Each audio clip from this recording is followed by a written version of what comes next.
And we do want to begin with a deadly winter blast that's left tens of millions of people in a dangerous deep freeze all across the country. Frigid temperatures, ice and snow from California to New York. We want to welcome WABC's chief meteorologist, Lee Goldberg, who is tracking all of the extreme weather for us. Lee, good morning, sir. Good morning. And that ice is getting real old. There's no question about it. And now that Arctic assault is starting to make its way east. And that's why we're seeing the snow, ice and rain blossom across parts of the Tennessee and Ohio Valley. So there's an ice storm warning east of Memphis. You have icing in Nashville and London, Kentucky. There's some snow in Charleston, West Virginia at this point. Throughout the day, we're going to watch the icing in the Piedmont. I think it'll be worse along I-81 in Virginia, places like Roanoke. Then it's a quick hit of snow for places like D.C., Philly, up to New York City, maybe even a couple of inches before you see a changeover to freezing rain and eventually rain. But it's the Monday morning commute in the interior Northeast that's probably icy, so allow extra time for that. Meanwhile, even though the storminess has left the south, the cold is still locked in. We're still below freezing in Dallas right now with a freezing fog advisory. It's going to be a while till they thaw out. We'll tell you the timing on the thaw, the western chill, the eastern storm.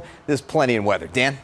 Thank you, Lee. Ground zero in this mess is, as Lee indicated, Dallas, where the airport has turned into a massive shelter for thousands of passengers iced in by the storm. And ABC's Mike Betcher is at Dallas-Fort Worth International with the latest. Mike, good morning. Good morning, Dan. Well, this storm hit here 48 hours ago.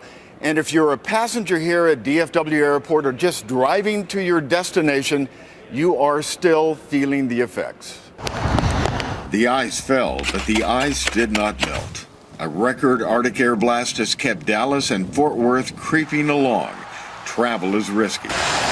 Portions of some major highways are shut down. I-35 north of Dallas is backed up for miles. Overnight, police halted 18-wheeler traffic along the iciest roads.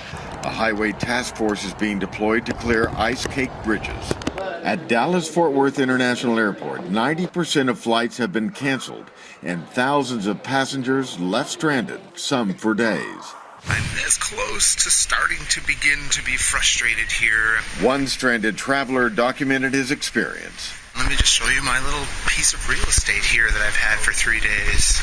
Showing one of the 4,000 cots and blankets the airport has provided.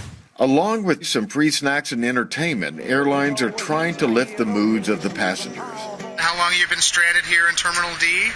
Since yesterday at 8 a.m. But patience is wearing thin. I don't think they were prepared. They weren't prepared. Friday night, hundreds had to be evacuated from this Lufthansa flight stuck on the ice. And for the first time in 44 years, the Dallas Marathon was canceled.